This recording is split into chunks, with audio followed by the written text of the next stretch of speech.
ગુજરાત રાજ્ય યોગ બોર્ડ દ્વારા રાજ્યભરમાં પ્રથમ વિશ્વ ધ્યાન યોગ દિવસ અંતર્ગત વડોદરામાં બીએપીએસ મંદિરના યજ્ઞ પુરુષ સભાગૃહ ખાતે ધ્યાન યોગ શિબિર યોજાઈ હતી।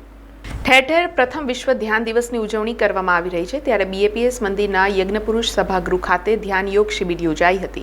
આ શિબિરમાં ડોક્ટર પ્રદીપ ત્રિવેદી અને ડોક્ટર ભાવિન પટેલે યોગ કોચ, યોગ શિક્ષકો અને યોગ સાધકોને ધ્યાન યોગનું મહત્વ અને વ્યસ્ત જીવનમાં સ્વસ્થ અને તંદુરસ્ત રહેવા માટે ધ્યાન યોગ કરવા જણાવ્યું હતું। આ ધ્યાન યોગ શિબિરનો હેતુ લોકોની માનસિક અને શારીરિક સ્વાસ્થ્યની સાથે સાથે આવનાર પેઢીમાં યોગ અંગેની જાગૃતતા આવે તે હતો।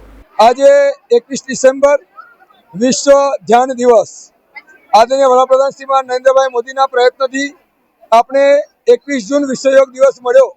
એ જ રીતે ફરીથી બરાબર 6 મહિના બાદ આજે 21 ડિસેમ્બરે પૂરા વિશ્વમાં ધ્યાન દિવસ ઉજવાય છે।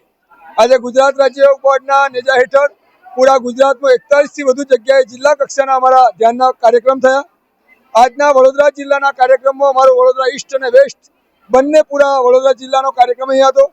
લગભગ 500-700 સાધકો સાથે 900 જેટલી સંખ્યામાં આજે અહીંયા હાજર રહ્યા અને વિશ્વ યોગ દિવસ નિમિત્તે પ્રધાનમંત્રીશ્રીનું ધ્યાન જે ધ્યાન ઉપર કેન્દ્રિત થયું છે, વિકેન્દ્રીકરણ પરથી એકત્રીકરણ તરફ જે જવા માટેનો સંદેશ આપણને આપે છે, ખૂબ સૂચક છે। કારણ કે આજે બધી જગ્યાએ ભાગલાની નીતિ ચાલી રહી છે, ત્યારે આપણે સૌ એકત્ર બનીએ રાષ્ટ્રીય જીવનમાં અને પોતાના નિજી જીવનમાં પણ આપણે પોતાના ધ્યાનને આપણા જીવન તરફ, યોગ તરફ એકત્રિત કરવાનો સંદેશ આપ્યો છે।